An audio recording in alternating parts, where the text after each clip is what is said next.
Back in Minecraft Alpha version 1.1.1, which was released in September of 2010, a new song track was unveiled that was created by the man himself, Notch. Titled Calm4.ogg, the track was mostly uneventful, except for one extremely strange moment partway through the song where a super slowed down version of presumably Notch saying Mojang specifications is simply thrown in for a couple seconds. Mojang specifications.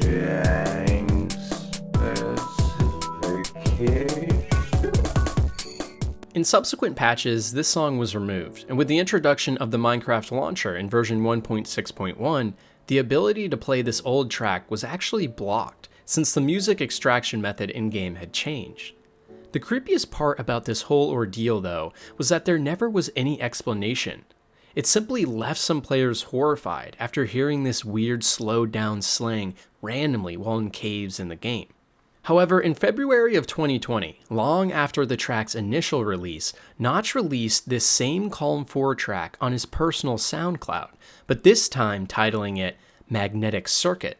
For those that don't know, a magnetic circuit is a closed path that confines a magnetic field of flux within it, which is used in many devices like electronic motors and generators, similar to how electric circuits do the same thing for channeling electrons, only now by aligning molecular poles and with no flow. So could this title be a clue as to what's actually going on with the song Calm4.ogg? It's hard to say, as there's literally nothing online about this particular coincidence, so any speculation has to be made on the fly. But maybe this magnetic field analogy could be a clue that Notch feels like he's trapped in a prison within Minecraft. We know he had grown tired of the game over time, and we know magnetic circuits trap fields within them. So along with an ominously slowed down Mojang specification speech, maybe Notch was telling us he thought his work was too corporate at the time and he couldn't escape it. It's a huge revelation if true, but let's be real, it probably isn't.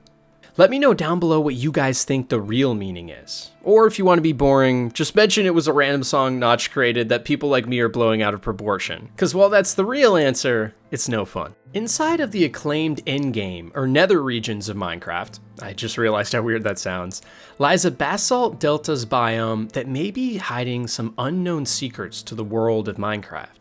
You see, basalt is a dark, fine, and grainy rock produced from volcanic eruptions, but it is never explicitly stated in-game that the rocks here actually came from a volcano.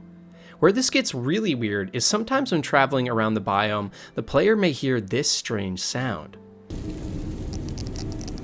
For those that didn't pick up on it, this sound is eerily similar to a Geiger counter, which measures the radioactivity by detecting and counting ionizing particles in the air.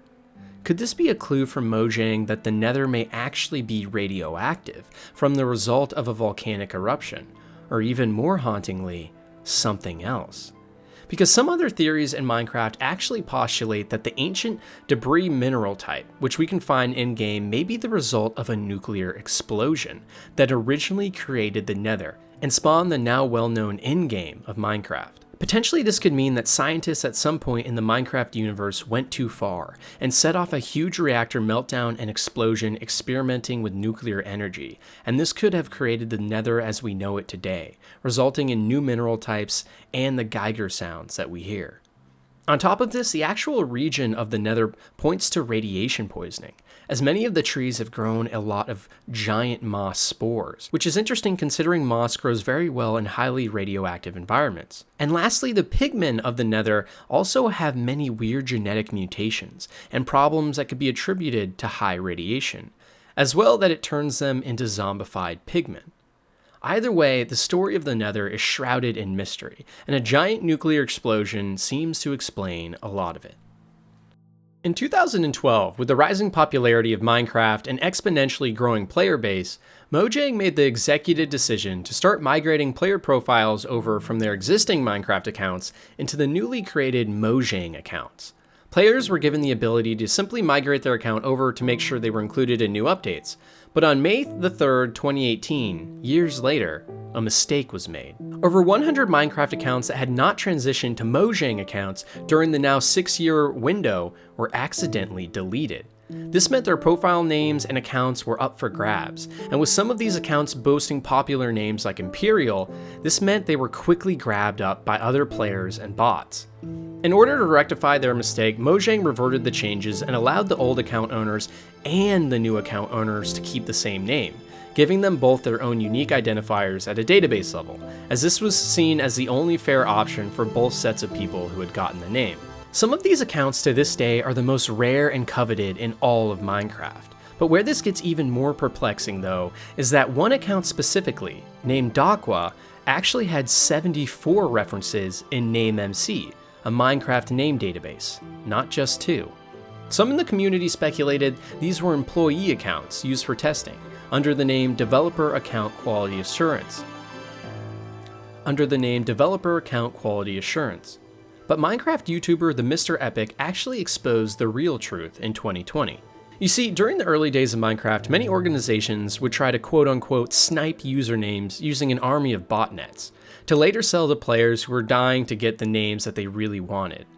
One of the developers involved in these groups actually discovered an exploit during testing some of their sniping code, which allowed users to spam Minecraft account creation pages with gift codes, which in turn created the possibility to instantiate infinite amounts of accounts under one profile.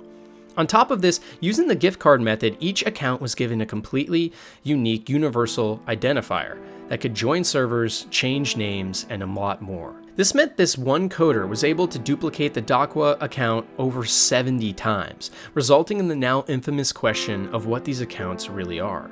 Sadly, this exploit was patched in a future version of Minecraft, and the duplicate accounts were removed forever, long gone to the history of the game.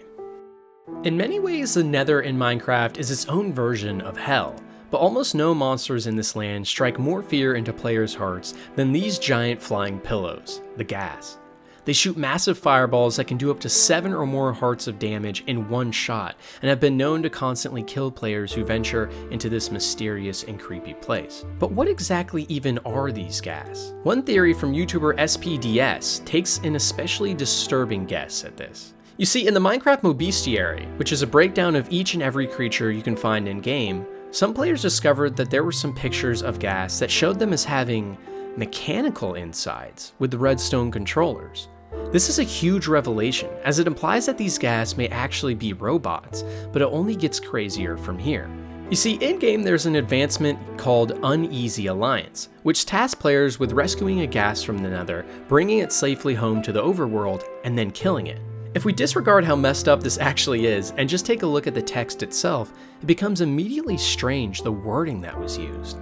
What did the developers mean when they said rescue the ghast, and return the ghast home when they wrote this achievement? Isn't the ghast's home the Nether?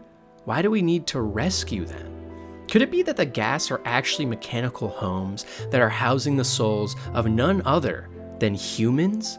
We get another tip-off this could be the case with a common drop from the ghasts themselves, the ghast tears, which can be used for many high-level crafting recipes. And even more crazy, many of the ghast sound effects are called cries. So keeping this all in mind, it truly seems plausible that these fluffy pillow monsters we have been fighting in the Nether for years now are actually mechanical cells trapping human souls who scream in pain and cry as they float endlessly through the demented Nether. So next time you kill a ghast, know it may actually be an innocent soul of a fellow human being. A small minority of Minecraft players online have reported that they have seen some weird behavior after looking at the moon in-game for a prolonged period of time. Some players told stories of suddenly being set on fire. Some lost their worlds due to corruption. Weird shadow entities began appearing in the game for some, and we even have one video of supposed evidence, where staring at the moon in-game caused someone's game to crash. These players that have experienced the disastrous moon curse have begun to theorize that there is some hidden code in the base game of Minecraft that is tracking whether the player model is looking at the moon. And if they are for an extended period of time, all sorts of problems with the game start to occur, by design. And while there still is no definitive proof of this moon curse, simply staring into a dark Minecraft night sky with the moon beaming above can be a transformative experience in and of itself.